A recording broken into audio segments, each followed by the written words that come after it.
اعوذ باللہ من الشیطان الرجیم بسم اللہ الرحمن الرحیم۔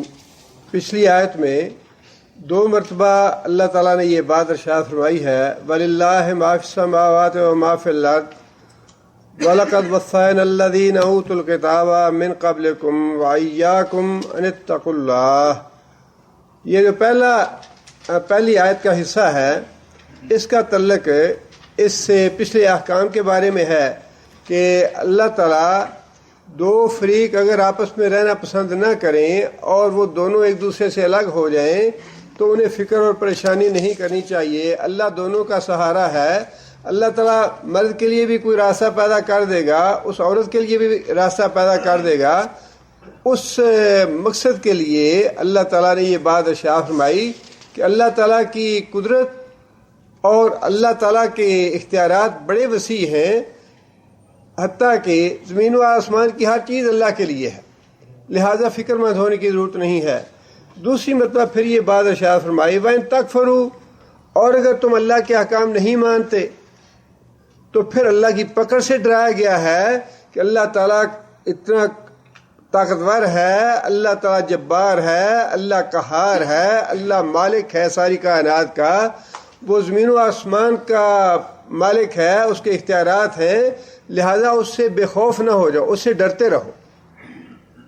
پہلی بات تو یہی ہے کہ اللہ نے جو احکام دیے ہیں وہ ان کی اطاعت کرو اور وہ مانو، اور اگر نہیں مانتے یا انکار کرتے ہو ماننے سے تو یہ بات یاد رکھو، اللہ تعالیٰ بڑی قدرت والا ہے، اللہ مالک ہے، اللہ پکڑ سکتا ہے، اللہ سزا دے سکتا ہے۔ اب تیسری مرتبہ پھر وہی بات اللہ تعالیٰ نے ارشاد فرمائی، جس کا آغاز اس آیت سے ہوتا ہے، وَلِلَّهِ مَا فِي السَّمَاوَاتِ وَمَا فِي الْأَرْضِ وَكَفَىٰ بِاللَّهِ وَكِيلًا۔ پہلی آیت کا آغاز اس طرح ہوا، وَإِن تَكْفُرُوا، اور اگر تم احکام نہ مانو، اگر تم انکار کر دو اللہ کی بات ماننے سے، تو پھر یاد رکھو کہ اللہ مالک ہے زمین و آسمان کا، اسے بھاگ کے کہیں نہیں جا سکتے، اللہ پکڑ لے گا، اللہ سزا دے گا۔ اب پھر اگلی آیت کا آغاز تو اللہ نے فرمایا، وَلِلَّهِ مَا فِي السَّمَاوَاتِ وَمَا فِي الْأَرْضِ، زمین و آسمان کی ہر چیز اللہ کے لیے ہے۔ لیکن پچھلی آیت میں فرمایا وَإِن تَكْفُرُوا، تو یہاں پہ کیا ہونا چاہیے؟ انکار کرنے کے مقابلے میں کون سا لفظ ہونا چاہیے؟ اطاعت کا۔ انکار کرنے کے مقابلے میں اطاعت کا لفظ ہونا چاہیے، جو کہ یہاں پہ نہیں ہے۔ لیکن یہ آیت یوں ہے، وَإِن تُطِيعُوا، اگر تم بات مان لو اللہ کی، اگر تم اللہ کے احکام مان لو، اللہ کی فرما برداری اختیار کر لو، تو پھر کیا ہے؟ لِلَّهِ مَا فِي السَّمَاوَاتِ وَمَا فِي الْأَرْضِ، زمین و آسمان کی ہر چیز اللہ کے لیے ہے، وَكَفَىٰ بِاللَّهِ وَكِيلًا، اور تمہارے کام بنانے اللہ کے ذمے ہیں، اللہ تمہارے سارے کام سیدھے کر دے گا۔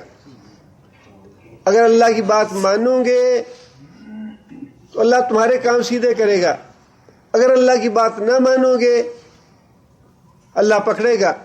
لیکن دونوں باتوں کے لیے یہ بات ارشاد فرما کے بات سمجھائی گئی ہے کہ اللہ جو ہے وہ بڑا قدرت والا اور بڑا قہار، جبار اور مالک ہے، خالق ہے، زمین و آسمان اسی کے ہیں، اس سے ڈر کے رہو، اور اگر تم اس کی بات مانو گے، اطاعت کرو گے، تو پھر بھی اللہ تعالیٰ تمہارے سارے کام، یہ نہ سمجھو کہ اللہ کے بس سے کوئی بات باہر ہے، جو کام بھی تمہارا ہوگا وہ سارے کام اللہ کر دے گا، اللہ کارساز ہے۔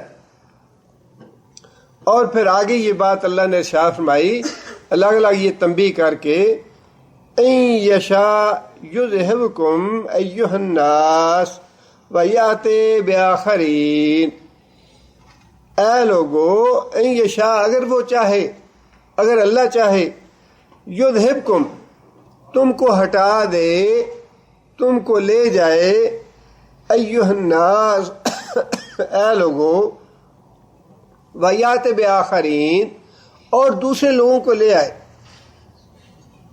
مطلب یہ کہ اگر تم اللہ کی بات نہیں مانتے تو تمہاری جگہ پہ اللہ ایسے لوگوں کو لے آئے گا جو اللہ کی بات ماننے والے ہوں گے۔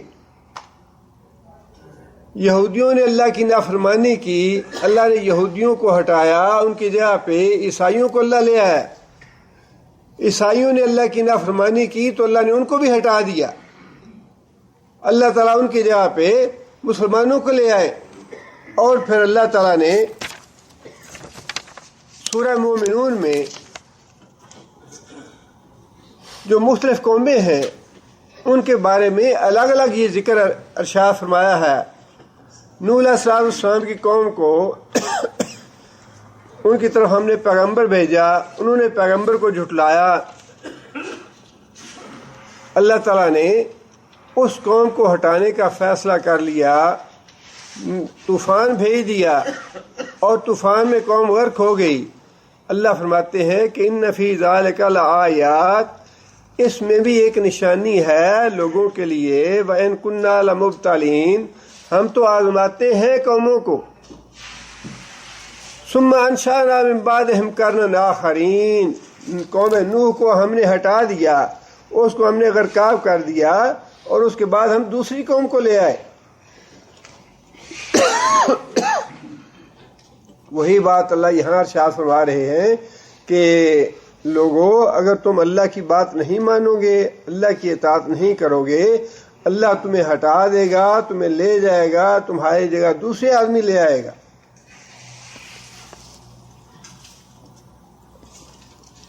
آگے پھر اللہ تعالیٰ ارشاد فرماتے ہیں وَكَانَ اللَّهُ عَلَى ذَلِكَ قَدِيرًا، اور اللہ تعالیٰ یہ کام کرنے پہ قادر ہے۔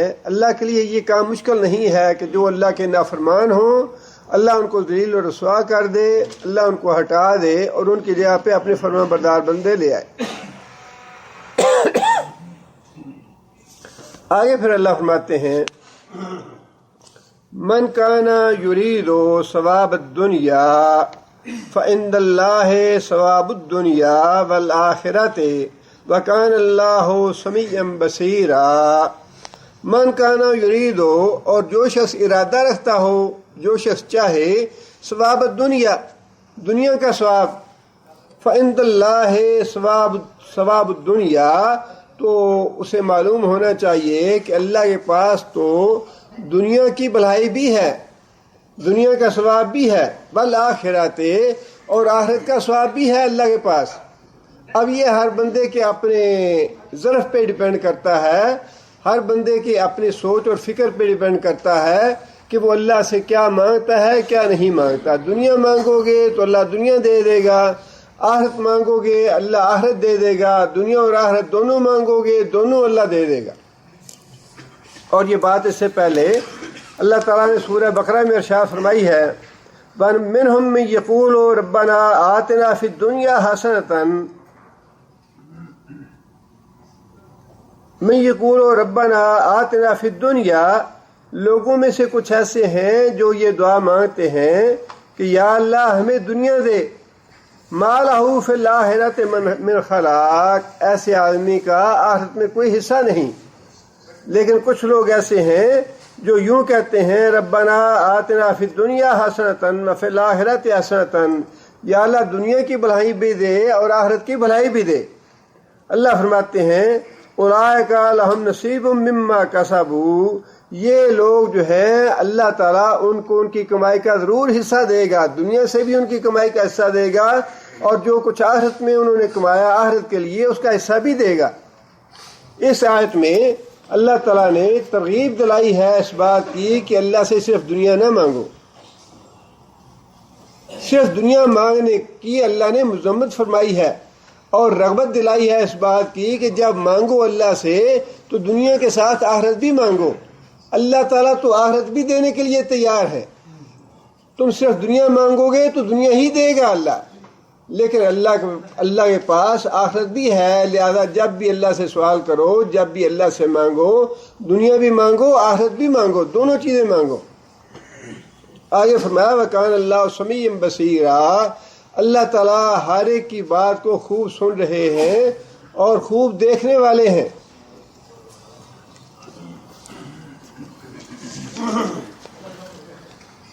آگے پھر اللہ فرماتے ہیں یا ایھا الذین آمنوا کونوا قوامین بالقسط اے لوگو جو ایمان لائے ہو، کونو ہو جاؤ قوامین.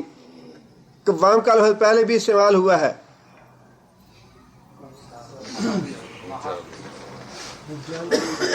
الرجال قوامون علی النساء. کیا ترجمہ قوام کا؟ جی ایک لفظ جو عام ہے بہت وہی یاد رہ جاتا ہے، لیکن جو خاص لفظ میں نے عرض کی تھی کہ اس کا حاکم لفظ سے ترجمہ کرنا جو ہے وہ بات الجھنے پیدا کرتا ہے، اور جو زیادہ حقیقت کے اور عملی زندگی کے قریب لفظ ہے وہ ہے محافظ کا. الرجال قوامون علی النساء. ترجمہ تو ٹھیک ہے وہ بھی کہ حاکم ہے، لیکن حاکم کا جو تصور ہے وہ تھوڑا مختلف ہے قوام سے. قوام کا جو صحیح اور قریب ترین مفہوم ہے وہ ہے محافظ کا، کہ مرد جو ہیں وہ محافظ ہیں اپنی بیوی کے. اور یہاں بھی اگر آپ قوام کا حکمران کریں گے تو بات سمجھ میں نہیں آئے گی جو اللہ تعالیٰ ارشاد فرمانا چاہتے ہیں، لیکن اگر محافظ کا ترجمہ کریں گے تو پھر اس کی پوری سمجھ آئے گی. اے لوگو جو ایمان لائے ہو، کونو قوامین، محافظ بن جاؤ انصاف کے. ایک ہے خود انصاف کرنا، اللہ تعالیٰ خود انصاف کرنے کا حکم بھی دیتے ہیں، لیکن یہاں کیا ہے حکم؟ یہاں حکم انصاف کی بات کرنے کا نہیں ہے یا عدل کرنے کا حکم نہیں ہے، بلکہ عدل کے محافظ بن جاؤ. عدل کے محافظ بنو، جس کا مطلب یہ ہے کہ کہیں بھی اگر عدل کے خلاف کام ہو رہا ہے، کہیں بھی کسی کے ساتھ ظلم اور زیادتی ہو رہی ہے اور تمہارے علم میں ہے کہ یہ ظلم ہو رہا ہے، یہ زیادتی ہو رہی ہے، تو تم وہاں پہ عدل کی حفاظت کرنے والے بنو، ظلم کو ختم کرنے کی کوشش کرو، ظلم کی راہ میں رکاوٹ بنو. قوامین، محافظ بنو عدل کے. اور پھر دوسری بات یہ ارشاد فرمائی، شہداء للہ. شہید کا معنی گواہی دینے والا. شہید کا معنی ویسے تو حاضر ہے، موجود ہے، جو آدمی موقع پہ موجود ہو، اور گواہی بھی وہی دے سکتا ہے جو موقع پہ موجود ہو، لہذا اس کا اصطلاحی معنی گواہ بھی کیا جاتا ہے. شہداء گواہی دو، للہ واسطے اللہ کے، چونکہ عدل کا معاملہ جو ہے اس میں فریقین ہیں، اور فریقین کے لڑائی جھگڑے میں گواہی کی ضرورت بھی پڑتی ہے، لہذا اس کے بارے میں بھی اللہ تعالیٰ نے حکم فرما دیا کہ گواہی جو ہے وہ اللہ کے لیے دو. عدل جو ہے، ان اللہ یامرکم بالعدل، اللہ تعالیٰ تمہیں عدل کا حکم دیتا ہے. اعدلوا هو اقرب للتقوی، عدل کرو، یہ تقوی کے بہت قریب ہے. عدل جو ہے یہ مطلوب ہے اپنے گھر میں بھی، اپنے کنبے قبیلے میں بھی، اور پوری دنیا میں بھی عدل جو ہے وہ مطلوب ہے. اور عدل جو ہے وہ اسلام ہی مہیا کر سکتا ہے. عدل یہ بھی ہے کہ انسان کسی پہ ظلم اور زیادتی نہ کرے، جو حقوق والدین کے ہیں والدین کے ساتھ عدل کرے، جو بیوی بچوں کے حقوق ہیں ان کو دے کے عدل کرے، جو بھائی بہنوں کے حقوق ہیں وہ دے کے عدل سے کام لے. اور عدل کی وجہ سے ایک تو امن قائم رہتا ہے، یہ دنیاوی فائدہ ہے عدل کا. ایک تو عدل کی وجہ سے امن قائم رہتا ہے، اور دوسرا عدل سے خوشحالی آتی ہے. یہ دونوں چیزیں عدل سے مشروط ہیں. عدل سے مشروط ہیں دونوں چیزیں، امن بھی آئے گا اور خوشحالی بھی آئے گی. نبی صلی اللہ علیہ وسلم نے امام مہدی کے بارے میں یہ بات ارشاد فرمائی ہے. امام مہدی محمد بن عبداللہ جو آنے والے ہیں جن کے بارے میں نبی صلی اللہ علیہ وسلم نے پیش گوئی فرمائی، نبی صلی اللہ علیہ وسلم نے فرمایا کہ 7 سال وہ حکومت کریں گے، سال 7 کے بعد پھر عیسیٰ علیہ السلام کا دور شروع ہو جائے گا. لیکن امام مہدی محمد بن عبداللہ وہ پوری دنیا میں اس طرح عدل قائم کر دیں گے کہ پوری دنیا میں امن و امان قائم ہو جائے گا، اور مال کی اتنی فراوانی ہو جائے گی، خوشحالی اتنی زیادہ ہو جائے گی، بادشاہ لوگوں کو بغیر پیمائش کیے، بغیر گنتی کیے دے گا، اور لوگ اتنا لیں گے کہ ان کے لیے اٹھانا مشکل ہو جائے گا. عدل یہ ہے، عدل جو ہے اس کے دنیا میں بھی فائدے ہیں، اور آخرت میں تو رسول اکرم صلی اللہ علیہ وسلم نے اس کے بارے میں بتایا کہ اللہ تعالیٰ کی عرش عظیم کے سائے تلے سب سے پہلا آدمی کون ہے؟ امام عادل، وہ حکمران جو عدل کرنے والا ہے. اور دوسری حدیث میں نبی صلی اللہ علیہ وسلم نے یہ بات عام طور پہ ارشاد فرمائی کہ جو بھی آدمی انصاف کرے گا، جو بھی آدمی انصاف سے کام لے گا، عدل سے کام لے گا، قیامت کے دن عدل کرنے والے لوگ نور کے ممبروں پہ اللہ تعالیٰ کے داہنے ہاتھ بیٹھیں گے. بہت بڑی فضیلت ہے. اور یہ عدل جو ہے یہ ضروری نہیں کہ انسان کوئی حکمران ہو یا قاضی ہو یا عدالت کا کوئی ملازم ہو تبھی یہ انصاف ہو سکتا ہے، بلکہ یہ عدل جو ہے یہ تو جو ہر آدمی ہے اس سے متعلق بات ہے. آدمی اپنے گھر میں عدل قائم کرے، اپنے اولاد میں عدل قائم کرے، اپنے ماں باپ سے عدل سے کام لے، اپنے اعزاء و اقارب سے عدل سے کام لے. جتنے بھی انسان کے حقوق ہیں، جتنے بھی تعلقات ہیں، جتنی بھی قرابت داریاں ہیں، جتنے بھی معاملات ہیں، ان سارے معاملات میں جو آدمی عدل سے کام لے گا، نبی صلی اللہ علیہ وسلم نے فرمایا کہ ہر وہ آدمی جو عدل سے کام لے گا قیامت کے دن نور کے ممبر پہ اللہ تعالیٰ کے داہنے ہاتھ ہوں گے. اور پھر نبی صلی اللہ علیہ وسلم نے یہ بات بھی ارشاد فرمائی کہ قیامت کے دن اللہ کو سب سے زیادہ محبوب آدمی عادل حکمران ہوگا، اور سب سے زیادہ عذاب علیم ظالم حکمران کے لیے ہوگا. اور دوسری بات یہ ارشاد فرمائی کہ شہداء للہ، گواہی دو. مقدمہ آ گیا، فریقین میں حاکم یا قاضی فیصلہ کرنے والا ہے، اور آپ ان فریقین کے بارے میں کوئی بات جانتے ہیں، گواہی دینا چاہتے ہیں. ایک تو بات یہ ہے کہ گواہی دو اللہ کے لیے، اللہ کی رضا کے لیے، دنیا کا مال حاصل کرنے کے لیے، دنیا کے مفادات حاصل کرنے کے لیے، کسی کی فیور یا واہ واہ حاصل کرنے کے لیے گواہی نہ دو، بلکہ خالص اللہ کی رضا کے لیے گواہی دو. اور پھر دوسری بات اس میں یہ بھی ہے کہ گواہی دو اللہ کے لیے، جس کا مطلب یہ ہے کہ جس کے پاس کوئی گواہی والی بات ہے وہ چھپائے نہ.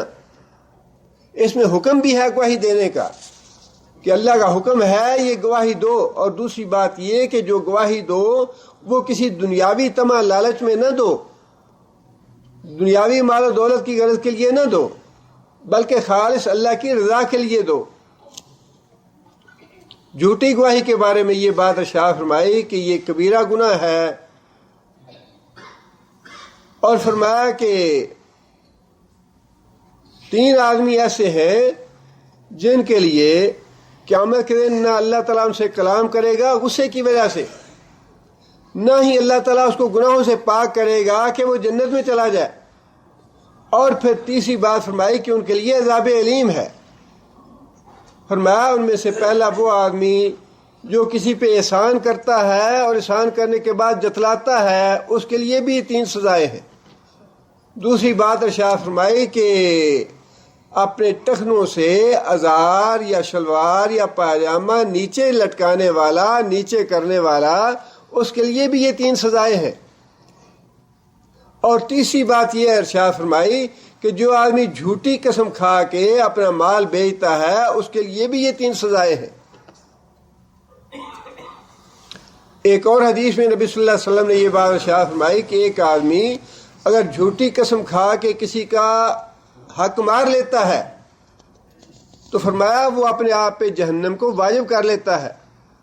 صحابہ نے عرض کیا یا رسول اللہ، خواہ وہ حق معمولی سا ہو، نبی صلی اللہ علیہ وسلم نے فرمایا کہ خواہ وہ ایک چھوٹی سی ٹہنی کیوں نہ ہو، اگر وہ بھی آپ نے کسی کا حق مار لیا چھوٹی سی ٹہنی کے برابر تو فرمایا اس نے اپنے آپ پہ جہنم واجب کر لی۔ اس لیے پہلے تو یہ حکم دیا کہ تم لوگ محافظ بنو عدل کے اور انصاف کے، محافظ بنو۔ خود عدل کرنے سے بڑھ کے آگے ایک یہ قدم ہے، ایک قدم تو یہ ہے کہ انسان نماز پڑھے، ایک اگلا قدم یہ ہے کہ دوسروں کو بھی کہے، خود بھی نیکی کرے، دوسرے کو بھی نیکی کا حکم دے۔ یہی معاملہ یہاں پہ ہے، خود بھی عدل سے کام لو اور عدل کے محافظ بھی بنو، عدل کو قائم کرنے والے بنو۔ تمہارے ہوتے ہوئے کسی پہ ظلم نہیں ہونا چاہیے۔ اور پھر دوسری بات یہ فرمائی کہ گواہی دو، جہاں کہیں ضرورت پڑے گواہی سے پیچھے نہ ہٹو، اور گواہی دو اللہ کی رضا کے لیے، کسی دنیاوی مفاد کے لیے نہ دو۔ اگلی یہ بات ارشاد فرمائی وَلَوْ عَلَىٰ أَنفُسِكُمْ أَوِ الْوَالِدَيْنِ وَالْأَقْرَبِينَ، یہ ہے بڑی سخت بات۔ وَلَوْ عَلَىٰ أَنفُسِكُمْ، خواہ وہ گواہی تمہارے اپنی ذات کے خلاف کیوں نہ جا رہی ہو۔ بڑا مشکل کام ہے یہ، اپنے خلاف گواہی دینا۔ انسان کا وقار اور انسان کی عزت اور انسان کی انا اور انسان کی آکڑ انسان کو اپنے خلاف گواہی نہیں دینے دیتی۔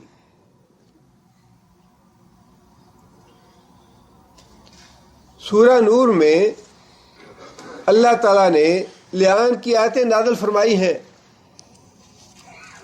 لعان کا مطلب یہ ہے کہ اگر کسی مرد کو اپنی بیوی پہ شک ہو جائے اس کی بد کرداری کا، اور کوئی راستہ نہ ہو، تو شریعت نے راستہ اس کو دیا ہے لعان کا۔ ایک آدمی نبی صلی اللہ علیہ وسلم کی خدمت میں حاضر ہوا، اس نے آ کے یہی بات کہی کہ یا رسول اللہ میری بیوی جو ہے وہ بد کردار ہے۔ اب نبی صلی اللہ علیہ وسلم نے اس کا فیصلہ نہیں فرمایا حتیٰ کہ لعان کی آیتیں جو ہیں وہ نازل ہوئیں۔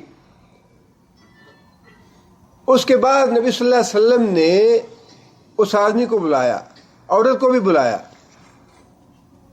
نبی صلی اللہ علیہ وسلم نے فرمایا کہ لعان کا طریقہ یہ ہے کہ پہلے مرد جو ہے وہ 4 قسمیں کھائے، اللہ کی قسم یہ عورت بدکار ہے، 4 دفعہ یہ بات کہے، 5ویں دفعہ یہ بات کہے اگر یہ عورت معصوم ہے،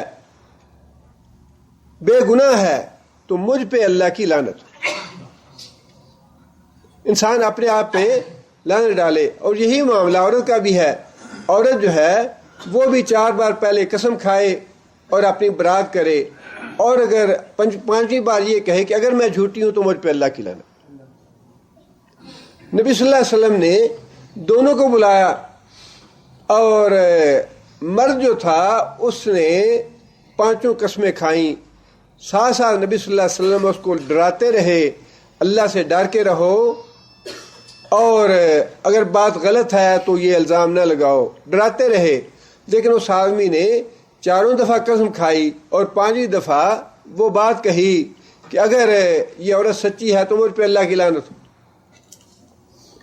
اس کے بعد نبی صلی اللہ علیہ وسلم نے اس عورت کو قسم کھانے کے لیے کہا۔ عورت نے 4 دفعہ یہ قسم کھائی کہ میں بری ذمہ ہوں، میں بے گناہ ہوں، لیکن 5ویں دفعہ جب وہ قسم کھانے لگی کہ اگر میں جھوٹی ہوں تو مجھ پہ اللہ کی لعنت، تو وہ عورت تھوڑی دیر کے لیے رک گئی، ہچکچائی تھوڑی دیر کے لیے. صحابہ کہتے ہیں کہ ہم یہ سمجھے کہ شاید یہ عورت اعتراف کرنے لگی ہے اپنے گناہ کا، لیکن تھوڑی دیر رکنے کے بعد اس عورت نے یہ بات کہی، اس نے لعنت ڈال دی اپنے آپ پہ، لیکن ساتھ یہ کہنے لگی کہ میں یہ پسند نہیں کرتی کہ میں اپنے خاندان کا ہمیشہ کے لیے ناک کٹوا دوں، جس کا مطلب ہے کہ اس کی خاندان کی عزت، اس کی انا جو تھی وہ رکاوٹ بن گئی جرم کا اعتراف کرنے میں. یہی وہ چیز ہے جو انسان کی راہ میں رکاوٹ بن جاتی ہے. انسان کا اپنا وقار، انسان کی اپنی جھوٹی عزت، جھوٹی انا جو ہے وہ راستے میں رکاوٹ بن جاتی ہے. اس لیے اللہ تعالیٰ نے سب سے پہلے اپنی ذات کا نام لیا کہ خواہ تمہارے خلاف ہی گواہی پڑتی ہو تو تمہیں اپنے خلاف بھی گواہی دینی چاہیے. اس کا اپنے خلاف گواہی دینے کا مطلب یہ ہے کہ تم سے اگر کوئی گناہ ہوا ہے تو اقرار کر لو، اس کا اپنی غلطی کا اعتراف کر لینا چاہیے. یہ ہے اپنے خلاف گواہی دینا. اور نبی صلی اللہ علیہ وسلم نے یہی بات ارشاد فرمائی ہے. اس دنیا کی ذلت اور رسوائی بڑی ہلکی ہے. اس دنیا میں ذلت اور رسوائی برداشت کر لو، آخرت کی رسوائی جو ہے، آخرت کی ذلت ناقابل برداشت ہے، بڑی سنگین ہے. آخرت کی رسوائی اور ذلت سے بچ جاؤ. اس کے بعد پھر اللہ تعالیٰ نے دوسری چیز جو انسان کو گواہی دینے سے روکتی ہے وہ ہے پیار اور محبت کا تعلق. محبت کا تعلق جو ہے وہ بھی بعض اوقات گواہی دینے میں رکاوٹ بن جاتا ہے. پہلی چیز کون سی بنتی ہے رکاوٹ؟ انسان کی انا، انسان کی آکڑ، انسان کا وقار، انسان کی جھوٹی عزت، یہ بنتی ہے رکاوٹ. لہذا اللہ تعالیٰ نے پہلے اسی کا ذکر فرمایا کہ اگر گواہی تمہارے اپنے خلاف پڑتی ہو، تمہیں خود جرم کا پتہ ہو، تم اپنے جرم کا اعتراف کرو. اس کے بعد دوسری بات جو ہے وہ ہے محبت انسان کی دوسرے رشتہ داروں سے جو رکاوٹ بنتی ہے گواہی دینے میں. اور سب سے زیادہ محبت اور قربت کا تعلق کس کے ساتھ ہے؟ والدین کے ساتھ. سب سے زیادہ قربت کا، محبت کا تعلق والدین کے ساتھ ہے. لہذا اپنی ذات کے بعد دوسرے نمبر پہ اللہ تعالیٰ نے فرمایا اول والدین. اگر وہ گواہی تمہیں والدین کے خلاف دینی پڑے تو والدین کے خلاف بھی دو گواہی. بڑا کڑا اصول ہے یہ، کڑا ضابطہ ہے یہ. اور یہ اس آیت کے بارے میں جو شان نزول ہے وہ یہ ہے کہ غزوہ خیبر کے بعد نبی صلی اللہ علیہ وسلم نے حضرت عبداللہ بن رواحہ رضی اللہ تعالیٰ عنہ کو بھیجا خیبر میں کہ جو ان کے ساتھ ہمارا معاملہ طے ہوا ہے ان کے باغات کا اور ان کی فصلوں کا، اس کے بارے میں جا کے ذرا تخمینہ لگاؤ کہ ان کے باغات جو ہیں ان میں سے پھل کتنا اترے گا، کتنا پھل حاصل ہوگا، کتنی فصل حاصل ہوگی.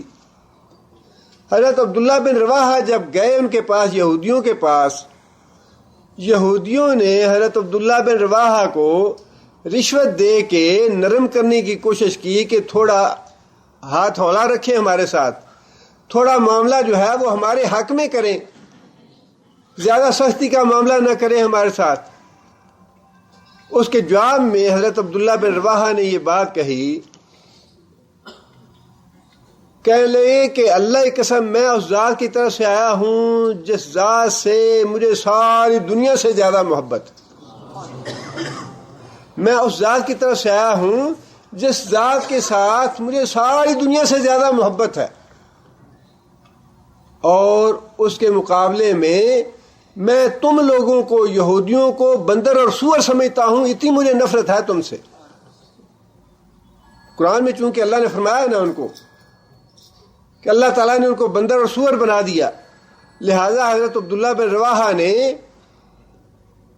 آپ اسے انتہا پسندی کہیں، شدت پسندی کہیں، سختی کہیں، لیکن یہ ساری باتیں بکواس ہے. ایمانی غیرت یہی ہے کہ جو اللہ کے رسول کا حکم ہے وہ کہہ دو. ایمانی غیرت ہے یہ شدت پسندی نہیں ہے، نہ ہی انتہا پسندی ہے. یہ ایمان کی غیرت ہے، جس کو اللہ نصیب کرے یہ اسے حاصل ہوتی ہے. حضرت عبداللہ بن رواحہ نے دونوں باتیں کہیں کہ نبی صلی اللہ علیہ وسلم سے مجھے اتنی محبت ہے، ساری دنیا سے بڑھ کے محبت ہے، اور تم سے مجھے اتنی نفرت ہے کہ میں تمہیں بندر اور سور سمجھتا ہوں.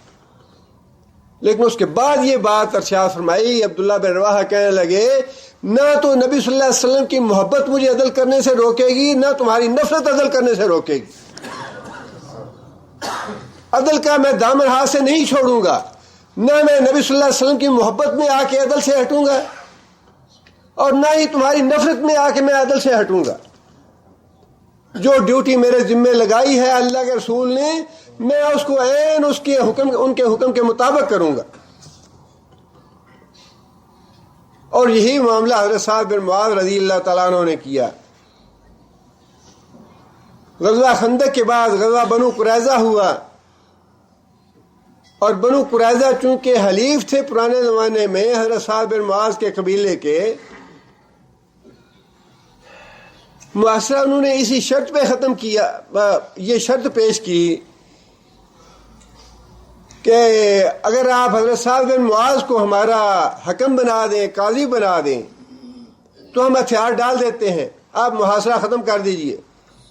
نبی صلی اللہ علیہ وسلم نے محاصرہ ختم کر دیا، اور حضرت سعد بن معاذ جو تھے انہیں بلایا، اور یہودیوں کی خواہش یہ تھی، ان کی امید یہ تھی، ان کی توقع یہ تھی کہ چونکہ سعد بن معاذ ہمارے حلیف رہے ہیں، لہذا فیصلہ کرتے ہوئے ہمارے معاملے میں رعایت سے کام لیں گے. نبی صلی اللہ علیہ وسلم نے بھی بات مان لی ان کی، اور حضرت سعد بن معاذ رضی اللہ تعالیٰ عنہ تشریف لائے. نبی صلی اللہ علیہ وسلم نے ان کا استقبال کیا. نبی صلی اللہ علیہ وسلم نے بتایا انہیں کہ سعد، ان لوگوں نے تمہارے کہنے پہ ہتھیار ڈالے ہیں، تمہیں قاضی تسلیم کر کے، تمہیں حکم تسلیم کر کے انہوں نے ہتھیار ڈالے ہیں. اب تم جو بھی فیصلہ کرنا چاہو فیصلہ کرو. حضرت سعد بن معاذ جو تھے انہوں نے فیصلہ تو سوچ لیا میں نے کیا فیصلہ کرنا ہے، لیکن جہاں رسول اکرم صلی اللہ علیہ وسلم تشریف فرما ہوں، وہاں پھر امتی کا کھڑے ہو کے بات کرنا، فیصلہ کرنا آسان تو نہیں تھا. حضرت سعد بن معاذ جب اپنا فیصلہ سنانے کے لیے کھڑے ہوئے تو حضرت سعد نے پہلے یہ بات عرض کی کہ کیا میں جو بھی فیصلہ کروں گا وہ میرا فیصلہ نافذ ہوگا؟ صاحب نے کہا کہ ہاں فیصلہ نافذ ہوگا. پھر حضرت سعد بن معاذ نے مزید بات چاہی کہ ادھر والے لوگ بھی میرا فیصلہ مانیں گے. مراد تھے یہودی اور جو مجرم لوگ تھے. اور پھر حضرت سعد بن معاذ نے اشارہ کیے بغیر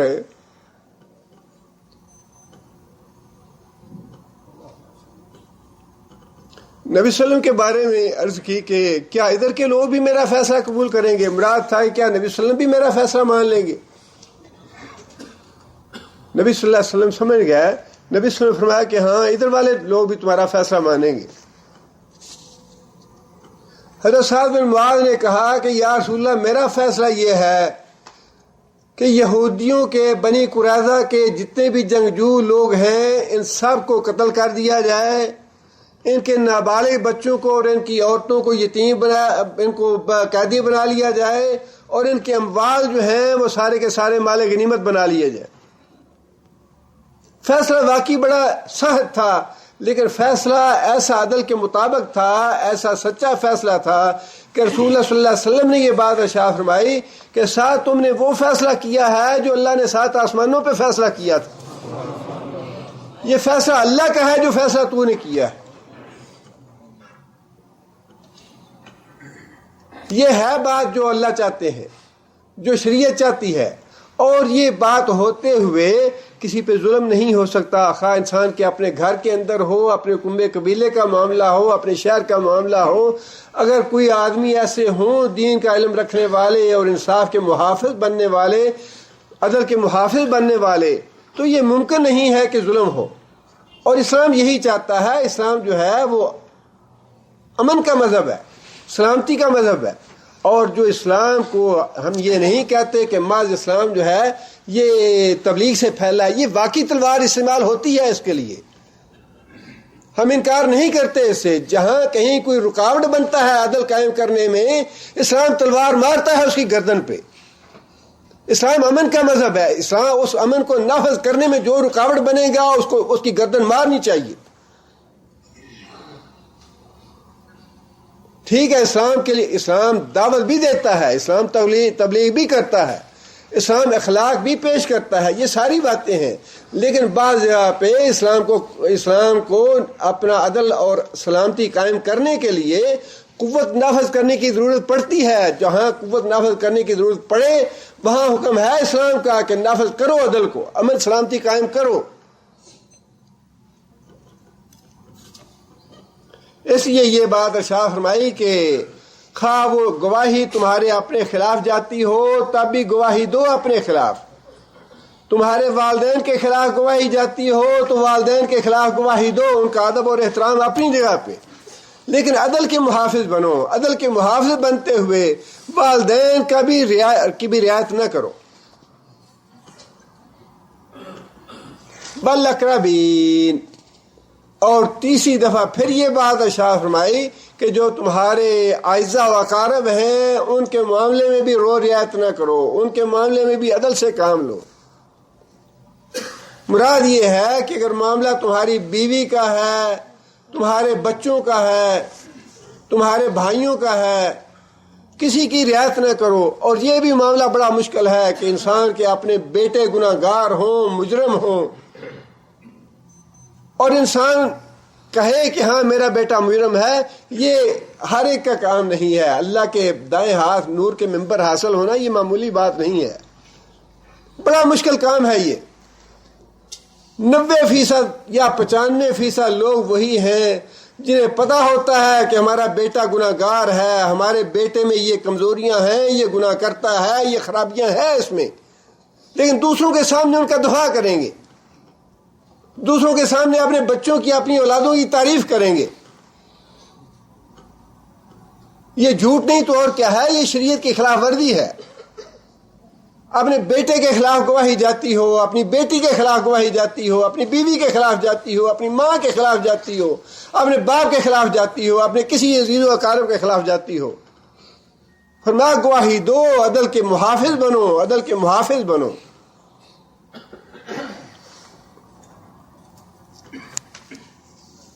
اور پھر آگے فرمایا کہ ان یکن غنیا او فقیرا، اگر جو فریق مقدمہ ہے ان میں ایک آدمی دولت مند ہے، امیر ہے فریق مقدمہ میں، دوسرا آدمی جو ہے وہ فقیر ہے، غریب ہے، اللہ فرماتے ہیں پھر بھی عدل سے کام لو۔ غریب پہ ترس کھا کے عدل کا خون نہ کرو۔ اگر گواہی غریب کے خلاف جاتی ہے تو محض اس لیے گواہی کو توڑ موڑ کے نہ پیش کرو، عدل کے خلاف بات نہ کرو کہ یہ آدمی غریب ہے، اس پہ زیادتی ہوگی، اس پہ ظلم ہوگا، یا بیچارہ کیا کرے گا، یا اس بیچارے کا کیا حال ہو جائے گا، بیچارہ پریشان ہو جائے گا، بیچارہ رسوا ہو جائے گا، یہ لحاظ نہ کرو اس غریب کا۔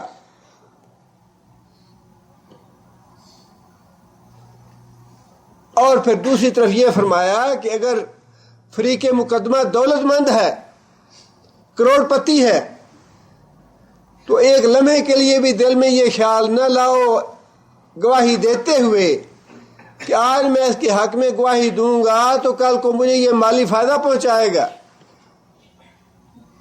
میرا کوئی اس سے دنیاوی مفاد وابستہ ہوگا۔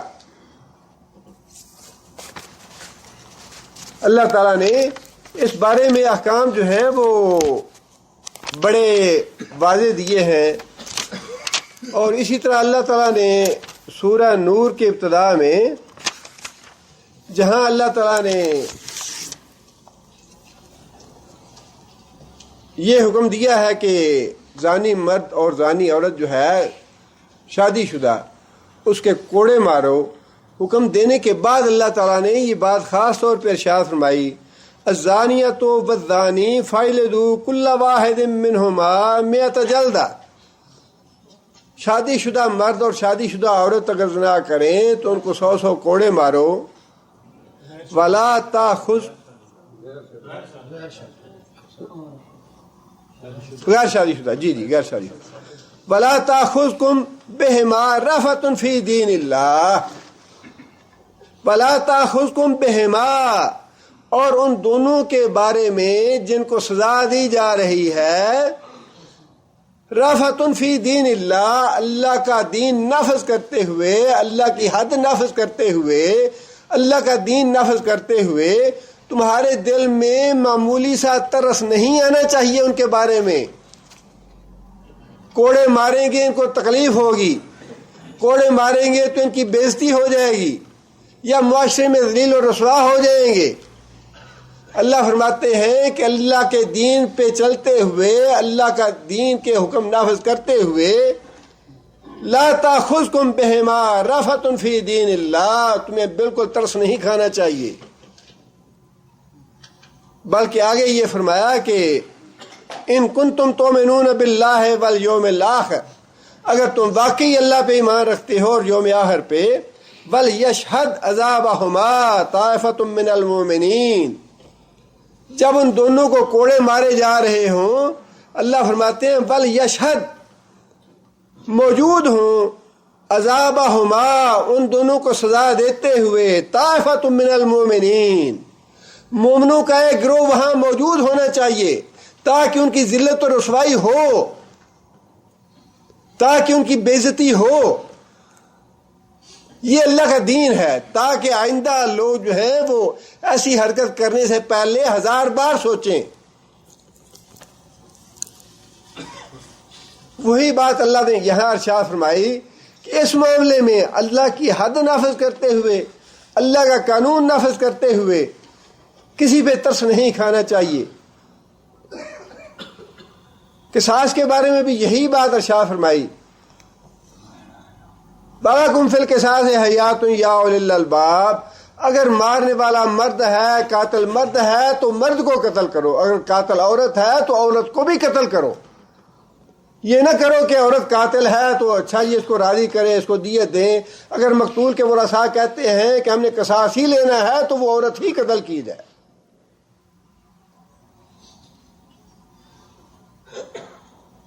فرمایا کہ اگر دولت مند ہے اس کی دولت کا بالکل خیال نہ دل میں لاؤ، گواہی دو اللہ کے لیے،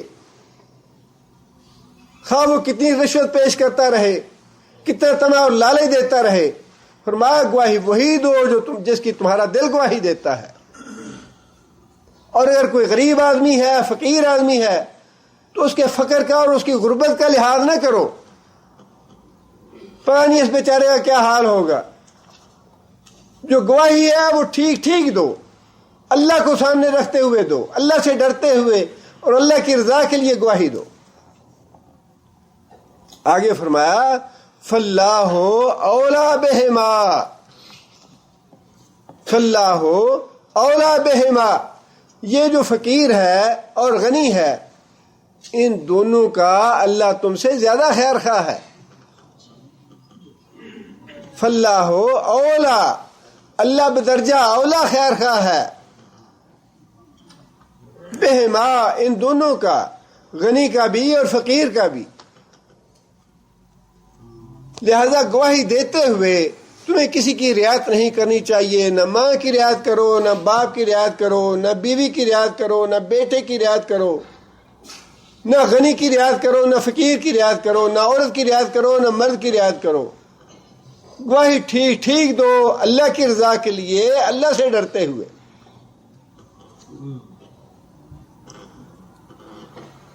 اتنا سخت حکم دینے کے باوجود اللہ تعالیٰ نے ایک اور انداز سے بات کو پھر دہرایا ہے.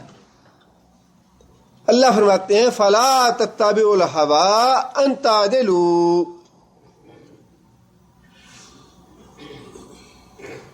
اور ہوا کا معنی کیا ہے؟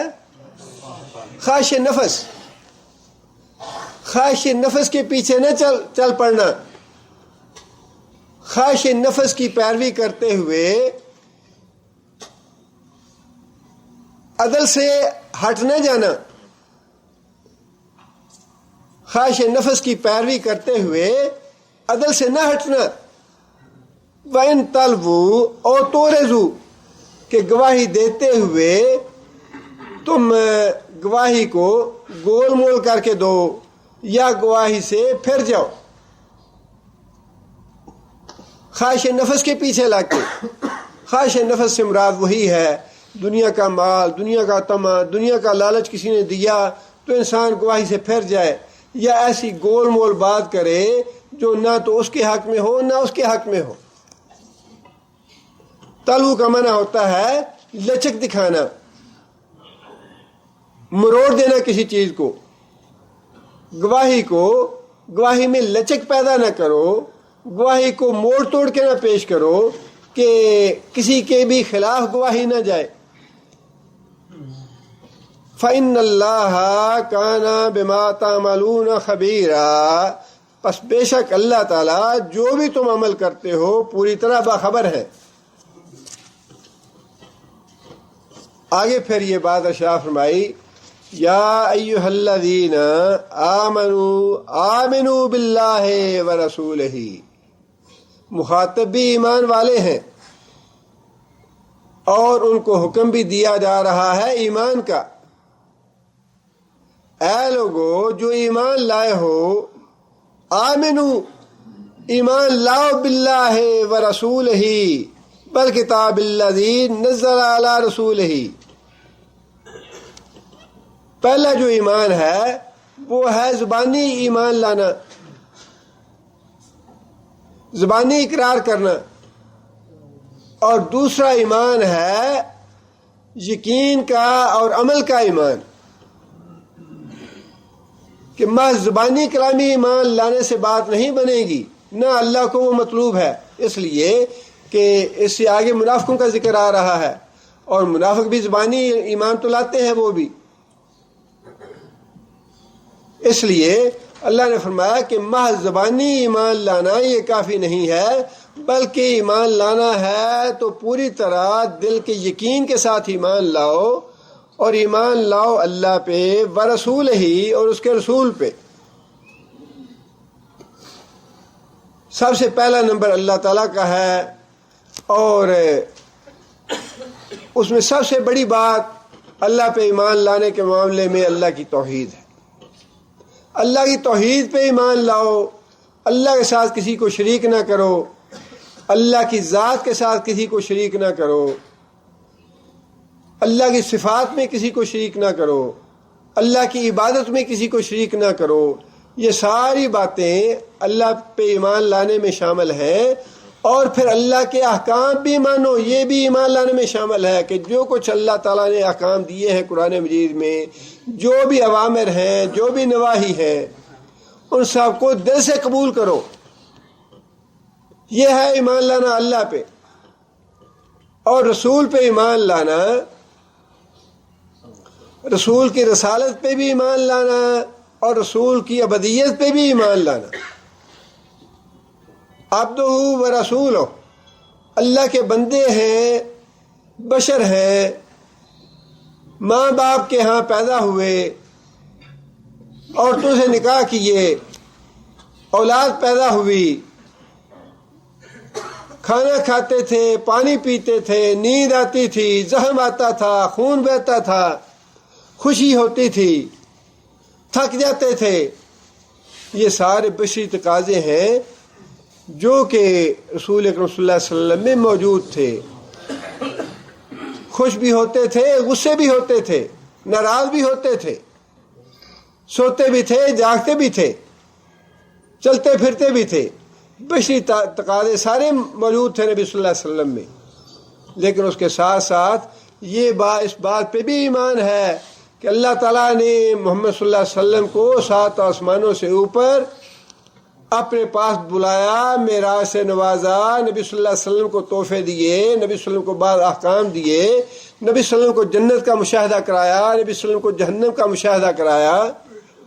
ان ساری باتوں کا تعلق رسالت سے ہے۔ نبی صلی اللہ علیہ وسلم کے پاس جبرائیل آتے تھے، نبی صلی اللہ علیہ وسلم پہ قرآن نازل ہوا، ان ساری باتوں کا تعلق ہے رسالت سے، ان پہ ایمان لانا۔ اور ایمان لانے میں یہ بات بھی شامل ہے کہ اللہ کا رسول جو بھی بات ارشاد فرمائے اس کی اطاعت اور فرما برداری کرنا۔ ایمان لاؤ اللہ پہ اور اس کے رسول پہ۔ والکتاب الذی نزل علی رسولہ، اور اس کتاب پہ بھی ایمان لاؤ جو اللہ نے نازل فرمائی اپنے رسول پہ۔ اور کتاب پہ ایمان لانے کا مطلب یہی نہیں ہے کہ بندہ یہ کہہ دے جی ٹھیک ہے یہ اللہ کی طرف سے آئی ہے، یہ کہہ دینا کافی نہیں ہے۔ ایمان لانے سے مراد یہ ہے کہ انسان اس کے احکام پہ عمل کرے، اس کے احکام کو جاننے کی کوشش کرے، ان احکام کو پڑھے اور ان احکام کو دوسروں تک بھی پہنچائے۔ یہ ساری چیزیں کتاب پہ ایمان لانے میں شامل ہیں۔ آگے فرمایا کہ والکتاب الذی انزل من قبل، اور اس کتاب سے پہلے جو کتابیں نازل ہوئیں اس پہ بھی ایمان لانا مطلوب ہے، ان پہ بھی ایمان لایا جائے۔ لیکن ان کتابوں پہ ایمان لانے کا مطلب اتنا ہی ہے کہ انسان اس بات پہ ایمان رکھے کہ اللہ تعالیٰ نے قرآن مجید سے پہلے بھی کتابیں نازل فرمائی ہیں، چونکہ وہ اب اصل حالت میں نہیں ہیں لہذا ان کے احکام کو ہم نہیں مانتے، وہ جو تحریف شدہ ہے، لیکن ان کا منزل من اللہ ہونا اس کو ہم مانتے ہیں کہ وہ اللہ کی طرف سے نازل ہوئی۔ وَمَن يَكْفُرْ بِاللَّهِ وَمَلَائِكَتِهِ وَكُتُبِهِ وَرُسُلِهِ وَالْيَوْمِ الْآخِرِ فَقَدْ ضَلَّ ضَلَالًا بَعِيدًا۔ اب پھر بات تو وہی ہے ایمان لانے والی، لیکن ہے بات دوسرے انداز سے کہ جو آدمی انکار کرے گا باللہ اللہ سے، وَمَلَائِكَتِهِ اس کے فرشتوں کا انکار کرے گا، وَكُتُبِهِ اس کی کتابوں کا انکار کرے گا، وَرُسُلِهِ اس کے رسولوں کا انکار کرے گا، وَالْيَوْمِ الْآخِرِ یوم آخر کا انکار کرے گا، فَقَدْ ضَلَّ ضَلَالًا بَعِيدًا وہ گمراہ ہوا، گمراہ ہونا بہت دور کا۔ یہ جتنے بھی ایمان کے ارکان ہیں، ایمان کے ارکان کتنے ہیں؟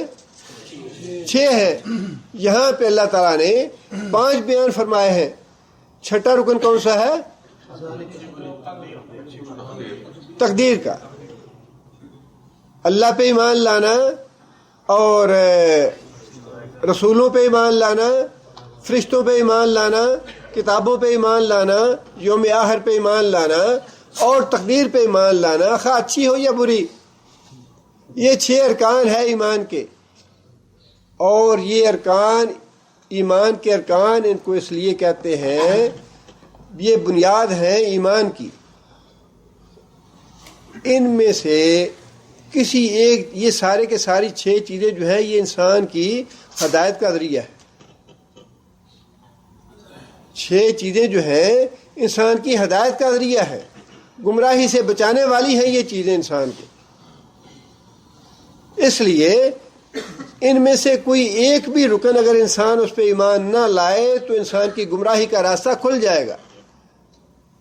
تقدیر پہ ایمان نہ لائے تب بھی انسان کی گمراہی کا راستہ کھل جائے گا، فرشتوں پہ ایمان نہ لائے تب بھی گمراہی کا راستہ کھل جائے گا، کتاب پہ ایمان نہ لائے، رسولوں پہ ایمان نہ لائے، ان 6 چیزوں میں سے کسی پہ بھی انسان اگر ایمان نہ لائے تو انسان کی گمراہی کا راستہ شروع ہو جاتا ہے۔ یہ ساری کی ساری چیزیں جو 6 ارکان ہیں ایمان کے، انسان کی ہدایت کا ذریعہ ہے۔ یہ اللہ فرماتے ہیں کہ جو بھی ان سے انکار کرے گا ارکان ایمان سے، فقط ضل ضلالا بعیدا وہ گویا گمراہی کے راستے پہ پڑ گیا، اور گمراہی کے راستے پہ چلتے چلتے چلتے اتنا دور نکل جاتا ہے کہ واپس آنے کا سوال ہی پیدا نہیں ہوتا۔ آگے پھر اللہ نے یہ بات ارشاد فرمائی، ان الذین آمنوا ثم کفروا ثم آمنوا ثم کفروا ثم ازدادوا کفرا، بے شک وہ لوگ جو ایمان لائے، ثم کفروا پھر کفر کیا، ثم آمنوا پھر ایمان لائے، ثم کفروا پھر کفر کیا، ثم ازدادوا کفرا پھر کفر میں بڑھتے ہی چلے گیا۔ اللہ تعالیٰ نے یہ کسی خاص آدمی کی تو بات نہیں ہے، لیکن یہ انسانوں کے رویے کی بات ہے، انسانوں کے طرز زندگی کی بات ہے۔ بڑا عزم کیا اچھا ہی داڑھی رکھ لیں گے، مہینہ 2 مہینے 4 مہینے رکھی پھر مڈا دی، پھر عزم کیا نہیں جی نہیں رکھنی چاہیے، پھر داڑھی رکھ لی، اور پھر 4-6 مہینے رکھے پھر مڈا دی۔ یہ انسانی رویے کی بات اللہ فرما رہے ہیں کہ ایسا رویہ جو ہے یہ اللہ سے مذاق کرنے والی بات ہے۔ اللہ تعالیٰ اس رویے کی مذمت فرما رہے ہیں، اور اس رویے کے بارے میں آگے بات آ رہی ہے جو اللہ ارشاد فرمانا چاہتے ہیں کہ جو آدمی دین کے ساتھ کھلواڑا کرے گا، جو آدمی دین کو مذاق بنا لے گا، ایک دن نماز شروع کی پھر سال کے لیے چھوڑ دی، پھر 4 مہینے پڑھی نماز پھر چھوڑ دی، کوئی نیک عمل کرنا شروع کیا پھر چھوڑ دیا، گناہ کا عمل کرنا شروع کر دیا، اس رویے کی مذمت ہے کہ ایک آدمی جو ہے وہ ایک دن اسلام ایمان لاتا ہے پھر کافر ہو جاتا ہے، پھر ایمان لاتا ہے پھر کافر ہو جاتا ہے۔ اور یہ وہی بات ہے جو اللہ کے رسول نے فرمایا کہ فتنے جو ہیں وہ تسبیح کے دانوں کی طرح اوپر نیچے آئیں گے میری امت پہ، اور فرمایا کہ نیک عمل کرنے میں جلدی کرو، نیک عمل کرنے میں تاخیر نہ کرو۔ ایک وقت ایسا آنے والا ہے کہ ایک آدمی رات کو مومن ہوگا اور دن کے وقت وہ کافر ہو جائے گا، دن کو مومن ہوگا رات کو کافر ہو جائے گا۔ آگے فرمایا کہ دنیا کے لالچ میں اور عہدے اور اقتدار کے لالچ میں ہوگا، یہ دنیا کا مال اور دولت حاصل کرنے کے لیے انسان ایمان کو بیچ ڈالے گا، کرسی اور عہدہ حاصل کرنے کے لیے انسان اپنے دین اور ایمان کو بیچ ڈالے گا۔ فرمایا کہ جو آدمی دین کے ساتھ اس طرح کا مذاق کرتا ہے کہ ایمان لایا پھر کفریہ کام شروع کر دیے، پھر ایمان لایا پھر کفر کرنے کے کام شروع کر دیے۔ اللہ فرماتے ہیں ثم ازدادوا کفرا، اور پھر کفر میں بڑھتا ہی چلا گیا۔ کفر میں بڑھتے چلے جانے سے 2 باتیں مراد ہیں۔ ایک بات تو یہ ہے کہ مرتے دم تک کافر رہا،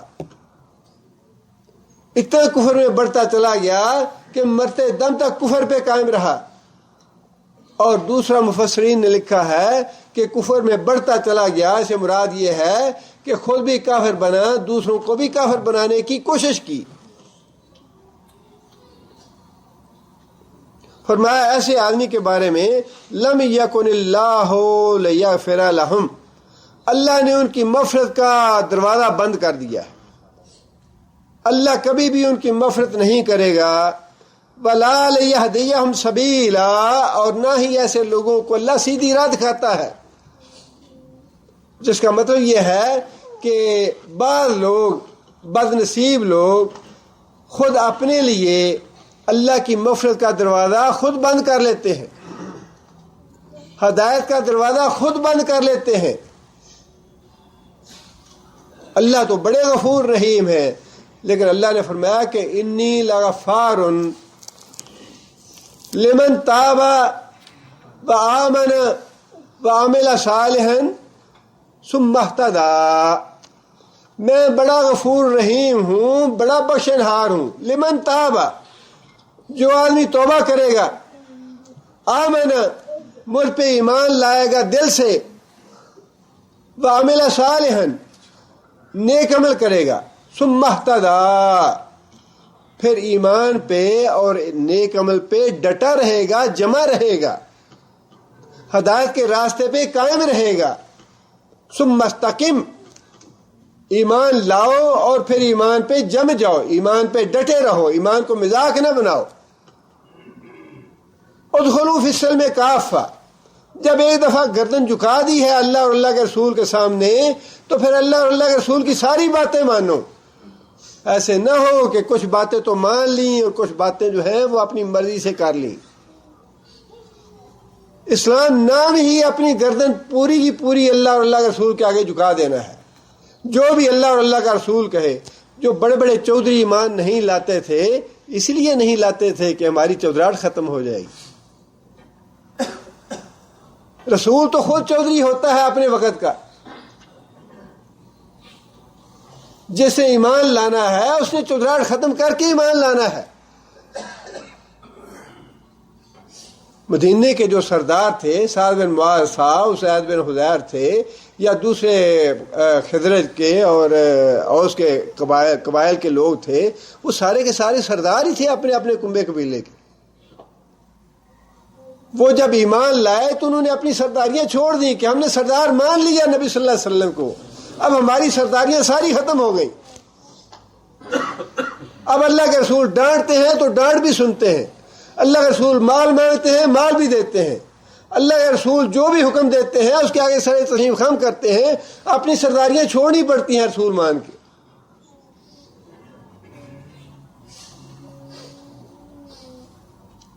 اس لیے فرمایا کہ یہ جو رویہ ہے یہ اللہ کو ہرگز پسند نہیں ہے کہ اللہ کے ساتھ ایمان بھی لایا جائے پھر اللہ کی نافرمانی کیا جائے اور کفر کیا جائے، پھر ایمان لایا جائے پھر نافرمانی اور کفر کیا جائے.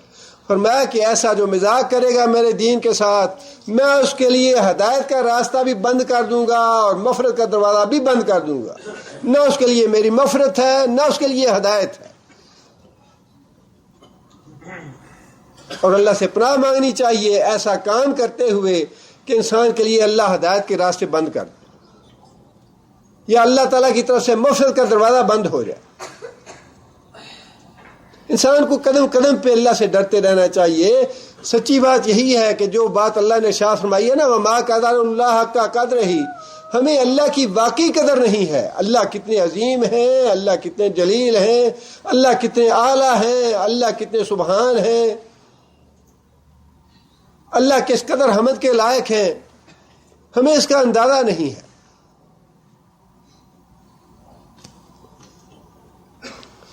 آگے پھر اللہ تعالیٰ نے صاف طور پہ یہ بات ارشاد فرمائی بشر المنافقین. یہ طرز عمل کس کا ہے؟ یہ جو پہلے اللہ نے بتا دیا یہ کس کا طرز عمل ہے؟ ایمان بھی لانا پھر کفر کرنا، پھر ایمان لانا پھر کفر کرنا، پھر ایمان لانا پھر کفر کرنا.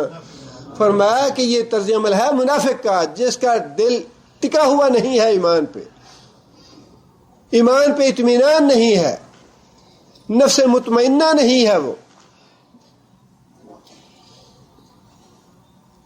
وہ منافق ہے. فرمایا کہ بشر المنافقین، بشارت دے دو ایسے منافقوں کو بأن لہم عذابا علیما، ان کے لیے عذاب علیم ہے. اللہ تعالیٰ نے بشر کا لفظ استعمال فرمایا کہ خوشخبری دے دو ان کو. خوشخبری کیوں فرمایا اللہ نے؟ عذاب علیم کو تو خوشخبری کوئی بھی نہیں سمجھتا. جس کے بھی ہوش و حواس قائم ہے عذاب علیم کو، جہنم کو خوشخبری کی بات تو کوئی بھی نہیں سمجھتا. خوشخبری اللہ نے اس لیے فرمایا وَإِذَا قِيلَ لَهُمْ لَا تُفْسِدُوا فِي الْأَرْضِ قَالُوا إِنَّمَا نَحْنُ مُصْلِحُونَ. منافق جو ہے وہ اپنے آپ کو بڑا نیک، پرہیزگار، متقی، اللہ سے ڈرنے والا سمجھتا ہے. منافق اذا قیل لہم لا تفسدوا فی الارض، زمین میں فساد برپا نہ کرو. یہ جو تمہارا طرز عمل ہے کہ مومنوں میں بھی گھسے رہتے ہو اور کافروں میں بھی جاتے ہو، کافروں کے مفادات کا تحفظ بھی کرتے ہو اور کلمہ بھی پڑھتے ہو. فرمایا کہ یہ تو زمین میں فساد برپا کرنے والی بات ہے، یہ فساد نہ کرو. قالوا انما نحن مصلحون، ہم تو اصلاح کرنے والے ہیں، ہم تو نیک آدمی ہیں۔ الا انہم هم المفسدون، اللہ فرماتے ہیں کہ آگاہ رہو، خبردار رہو کہ یہی منافق جو ہیں یہ فساد برپا کرنے والے ہیں۔ چونکہ منافق اپنے آپ کو نیک سمجھتا ہے، اصلاح کرنے والا سمجھتا ہے، اللہ فرماتے ہیں یہ جو تم نیک اور نیکی کر رہے ہو، پرہیزگاری اپنی دکھا رہے ہو، اچھا پھر تمہارے لیے بھی ایک خوشخبری ہے۔ تم جو اپنے آپ کو نیک اور متقی سمجھتے ہو، اللہ کی نافرمانی کر کے، اللہ کے دین کی دشمنی کر کے تم اپنے آپ کو نیک سمجھ رہے ہو اور مصلح سمجھ رہے ہو، اللہ فرماتے ہیں ٹھیک ہے پھر تمہارے لیے بشارت ہے میری طرف سے، اور بشارت ہے عذاب علیم کی، جہنم کی آگ کی بشارت ہے تمہارے لیے۔ جوتا مارا اللہ نے منافقوں کے منہ پہ، ان کے جو دعویٰ ہے کہ انما نحن مصلحون، کہ ہم تو بڑے نیک، بڑے پرہیزگار اور اصلاح کرنے والے ہیں، اللہ نے بشر کا لفظ استعمال فرما کے ان کے منہ پہ جوتا مارا ہے۔ کلمہ بھی پڑھتے ہو اور اس کے بعد یہودیوں کی تعریفیں کرتے ہو، کلمہ پڑھتے ہو اور راز و نیاز تمہارے کافروں کے ساتھ ہے، نمازیں مسلمانوں کے ساتھ پڑھتے ہو، جمعے تو مسلمانوں کے ساتھ پڑھتے ہو، اور مشاورت تمہاری ساری کافروں کے ساتھ ہوتی ہے، مفادات تمہارے سارے کافروں سے وابستہ ہے۔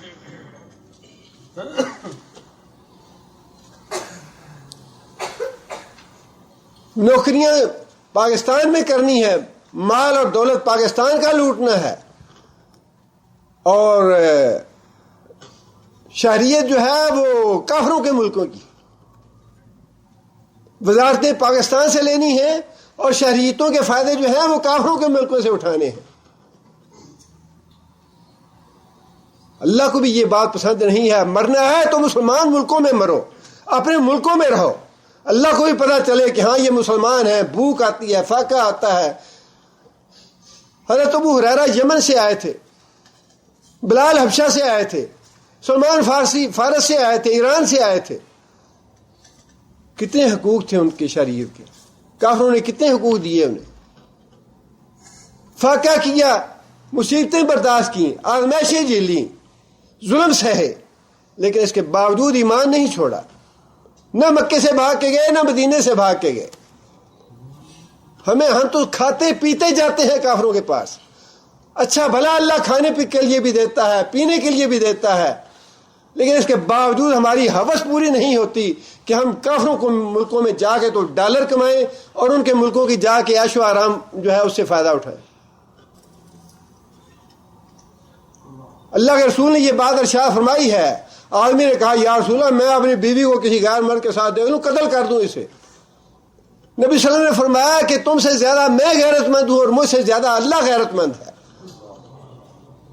اللہ کو بھی غیرت آتی ہے کہ یہ زبان سے کہتے ہیں کہ لا الہ الا اللہ، یا اللہ تجھ پہ ایمان لائے، اور محبتیں ساری ان کی کافروں کے لیے، کافر ملکوں کے لیے جا کے رہنا، کافر ملکوں کو پسند کرنا، کافروں کے ملکوں کو، ان کی تہذیب کو پسند کرنا، ان کے معاشرے کو پسند کرنا۔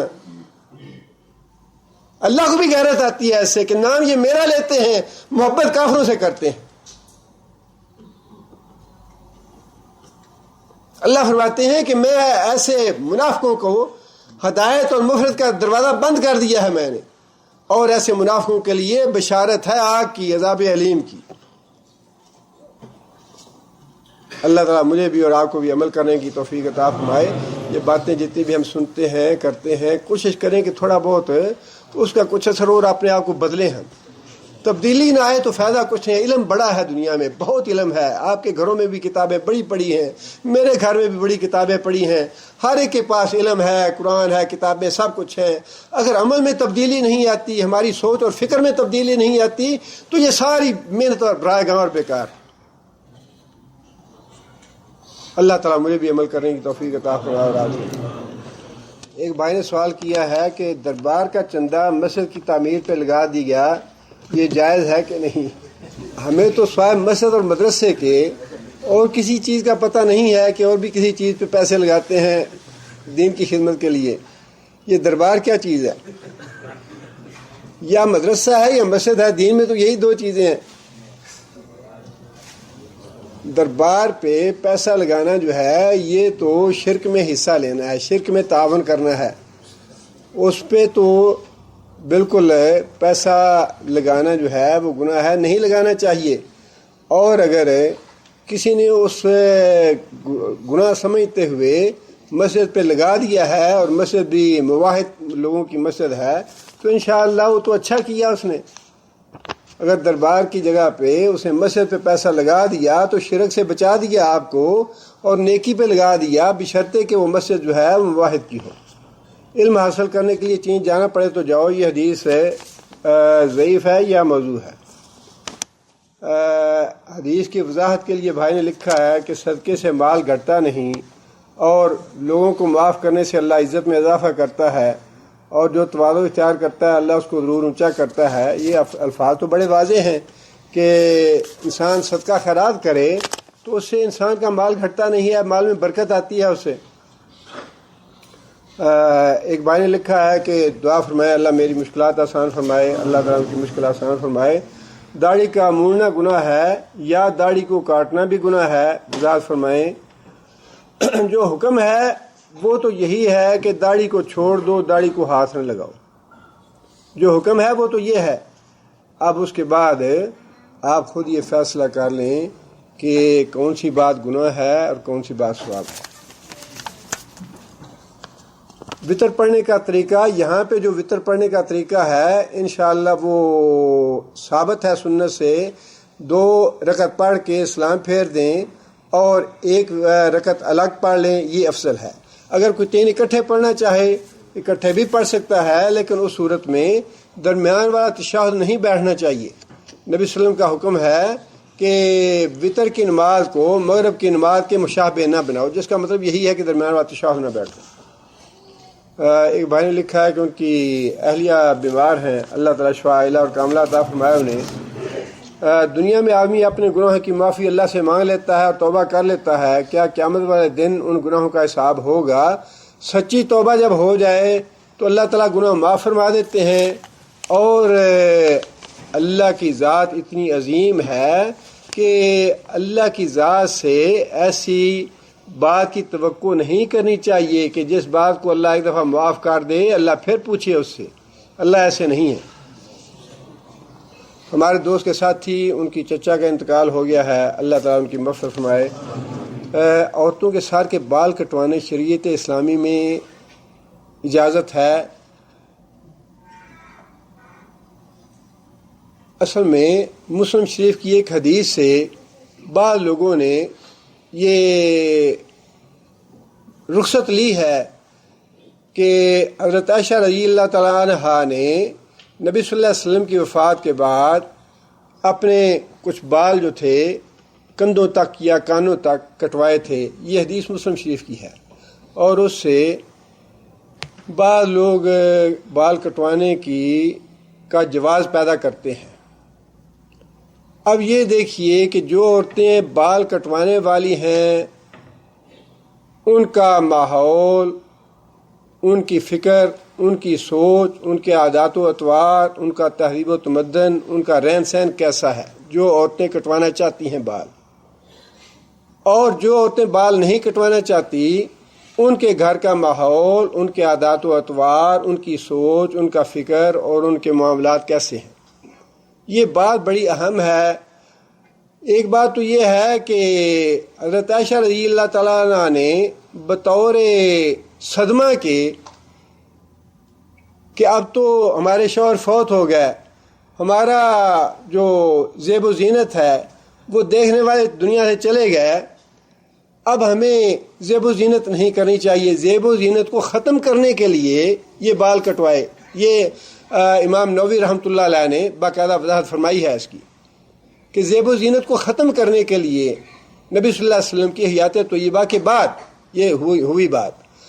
اب جو لوگ یا جو عورتیں جواز پیدا کرنا چاہتے ہیں وہ تو فیشن کے لیے جواز پیدا کرنا چاہتے ہیں۔ عام عورتیں جو گھریلو عورتیں ہیں وہ تو سیدھی سی بات ہے، انہیں تو اس طرح کے نخروں کی اور اس طرح کے فیشنوں کا ذہن میں تصور بھی نہیں آتا۔ لمبے بال جو ہیں یہ عورت کی خوبصورتی کی علامت ہے، اور عورتیں لمبے بال پسند کرتی ہیں، جو عورتیں گھریلو عورتیں ہیں، نماز روزہ کرنے والی، قرآن پڑھنے والی، اللہ سے ڈرنے والی، وہ تو اپنی اس جو فطرت ہے جو اللہ تعالیٰ نے تخلیق کی ہے اس کو بدلنے کی کوشش نہیں کرتی۔ دوسری طرف جو جواز پیدا کر کے کاٹنا چاہتی ہیں وہ فیشن کے طور پہ، اور ان کی اکثریت ایسی ہے جو نہ نماز پڑھتی ہے، نہ روزہ رکھتی ہے، نہ دین پہ قائم ہے، سیکولر ذہن ہے ان کے، سوچ ان کی لادینیت کی ہوتی ہے، لیکن جواز دین سے یا حدیث سے لینے کی کیا ضرورت ہے؟ سیدھی طرح کہو کہ ہم کافروں کی تہذیب جو ہے اس پہ عمل کرنا چاہتے ہیں، آخر کیا ضرورت ہے ایسا دین کا پھندا گلے میں ڈالنے کی جو مصیبت بنا ہوا ہے تمہارے لیے؟ اس پھندے کو اتار پھینکو، راستہ تو اللہ نے رکھا ہے، فمن شاء فلیکفر ومن شاء فلیؤمن۔ جیسے یہودی بننا ہے یہودی بنے، جیسے عیسائی بننا ہے عیسائی بنے، جیسے یہودیوں کی اور عیسائیوں کی طرح بال کٹوانے ہیں کٹوائے، وہ اللہ نے تو راستہ رکھا ہے، ضرور اس کو حدیث اور قرآن سے ثابت کرنا ہے۔ ایک تو وہ گناہ اور دوسرا یہی ظلم کہ اپنی جو بدکاریاں ہیں، اپنی بدعمالیاں ہیں، اپنے گناہوں کے جواز قرآن اور حدیث سے تلاش کرتے ہو۔ یہ ظلم تو نہ کرو، ظلم کرنا ہے تو کم از کم اپنی ذات کے اندر رہو، اللہ اور اللہ کے رسول پہ ظلم نہ کرو۔ ایک ظلم یہ ہے کہ اللہ اور اللہ کے رسول کو ناراض کرنا، ان کی نافرمانی کرنا، دین کے جو اصول ہیں ان سے انحراف کرنا، اور دوسرا ظلم یہ ہے کہ اپنے گناہوں کا بوجھ اللہ کے رسول پہ ڈالنا، قرآن حدیث سے ثابت کرنے وہ گناہ۔ کیوں ظلم کرتے ہو یہ؟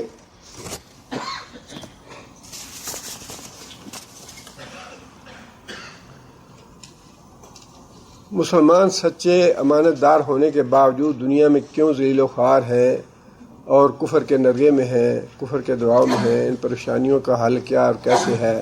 ہم مسلمان لوگ کفار کے نقش قدم پر کیوں چلتے ہیں؟ دیکھیے، آپ نے دونوں باتیں لکھ دی ہیں اس میں۔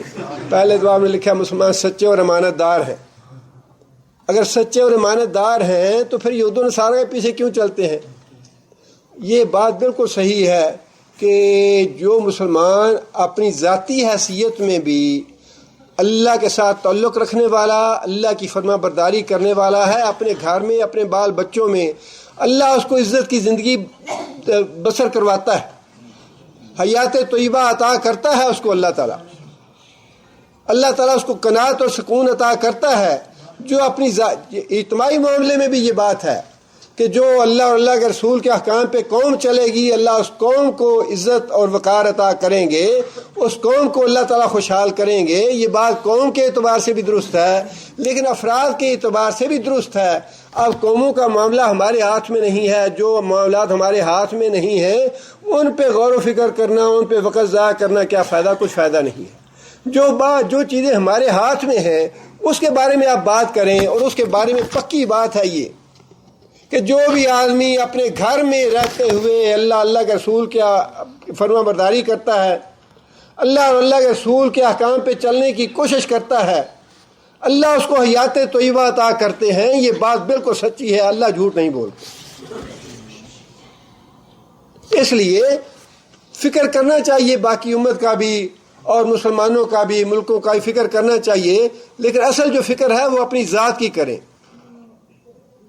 اپنے گھر میں اسلام نافذ کریں، اپنے بال بچوں کو دین کے راستے پہ لگائیں، اپنی بیوی کو دین کے راستے پہ لگائیں، اور خود اپنی ذات کو اپنے ایمان پہ قائم رکھیں، ایمان پہ ثابت قدم رہیں، اپنے معاملات سیدھے کریں۔ باقی معاملات جو ہیں ٹھیک ہے، درجہ بدرجہ فکر کرنی چاہیے ان کی، لیکن ان کا معاملہ بعد کا ہے، ان کی فکر کرنے کے بجائے انسان اپنا فکر کر کے اپنے آپ کو سنوار لے، اپنے آپ کو سیدھے راستے پہ ڈال لے، اور ایمان کے ساتھ اور دین کے ساتھ دنیا سے چلا جائے تو انشاءاللہ ساری کی ساری اس میں کمائیاں آ جائیں گی انسان کی۔ سر کو سجدہ میں رکھ کر دعا مانگنا کیسا ہے؟ انشاءاللہ سر کو سجدے میں رکھ کے دعا مانگنے میں کوئی حرج کی بات نہیں ہے۔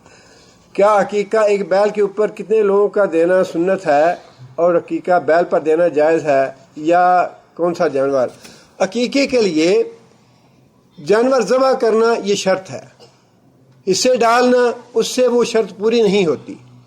اگر حصے ڈالے جائیں، بیل میں 7 حصے ہوتے ہیں، اور اگر کوئی آدمی 2 یا 3 بیٹوں کے بیل کر دے تو وہ شرط پوری نہیں ہوگی۔ لہذا عقیقہ کے لیے 2 جانور کرنے لازمی ہے۔ جانور سے مراد یہ ہے کہ 2 بکرے۔ ایک صاحب نے انڈیا سے سوال کیا کہ جو آیت سورہ مائدہ میں ہے اس میں اپنے سر پہ اور پاؤں پہ مسح کرنے کا حکم ہے وضو کے بارے میں۔ بات یہ ہے کہ قرآن مجید میں یہ صرف ایک آیت ایسی نہیں ہے جس کے بارے میں الجھن پیش آئی ہمارے بھائی کو، بلکہ اگر اس طرح سے ہم اس کا ترجمہ کریں گے قرآن مجید کی آیتوں کا تو 20 آیتیں ایسی ہیں جن کے مفہوم اور مطلب جو ہے وہ ہم سمجھ نہیں پائیں گے۔ لہٰذا ان آیات کا ترجمہ ہم وہی کریں گے جو ہمیں حضرت عبداللہ بن عباس نے بتایا، یا پھر دوسرے جو مفسرین ہیں، اسلاف ہیں، ان کی تفاسیر میں جو مفہوم ہے۔ اب سورہ تحریم میں شاید ہے یا سورہ طلاق میں، جو عورت بوڑھی ہو گئی، نکاح کی خواہش مند نہیں ہے، اگر وہ اپنے کپڑے اتار دے تو کوئی حرج کی بات نہیں۔ ثوب کا لفظ استعمال ہوا اس کے لیے، ثوب کا۔ یہاں کیا مراد ثوب سے؟ سر کی چادر مراد ہے، کپڑے سارے مراد نہیں ہیں، لیکن معنی کپڑوں کا بنتا ہے۔ اس لیے ہم تفسیر وہی کریں گے، معنی وہی کریں گے جو اسلاف سے ثابت ہے۔ ایک بھائی نے لکھا ہے کہ حیدرآباد سے ہیں وہ، ان کی 3 بچیاں ہیں، ان کا ارادہ ہے کہ تینوں بچیوں کو قرآن کا حافظ بنائیں اور دین حنیف پہ چلنا ان کے لیے اللہ آسان کرے۔ اللہ تعالیٰ ان کی نیک نیت پوری فرمائے، اللہ ان کی نیک آرزو پوری فرمائے، اللہ ان کے لیے اسباب اور وسائل مہیا فرمائے، اور اللہ تعالیٰ ان کو استقامت عطا فرمائے۔ بہت اچھی نیت ہے، اللہ ان کی نیت پوری فرمائے۔ ایک بھائی نے لکھا ہے کہ والدہ جو ہیں وہ ICU میں ہیں، اللہ تعالیٰ شفا عاجلہ اور کاملہ عطا فرمائے انہیں۔ پریشان بھائی، دعا کے لیے درخواست ہے، کفیل کی طرف سے بھائی پریشان ہیں، دعا کی درخواست کی ہے انہوں نے۔ معراج روحانی ہوا یا جسمانی ہوا، یہ جو ہے نا سورہ اسراء یا بنی اسرائیل، اس کی ابتدائی جو پہلی آیت ہے اس کی تفسیر میں تقریباً سبھی مفسرین نے وضاحت کے ساتھ یہ بات لکھی ہے۔ وہاں سے وضاحت آپ پڑھ لیں کہ نبی صلی اللہ علیہ وسلم کا معراج جو ہے وہ روحانی جسمانی تھا، روحانی نہیں تھا۔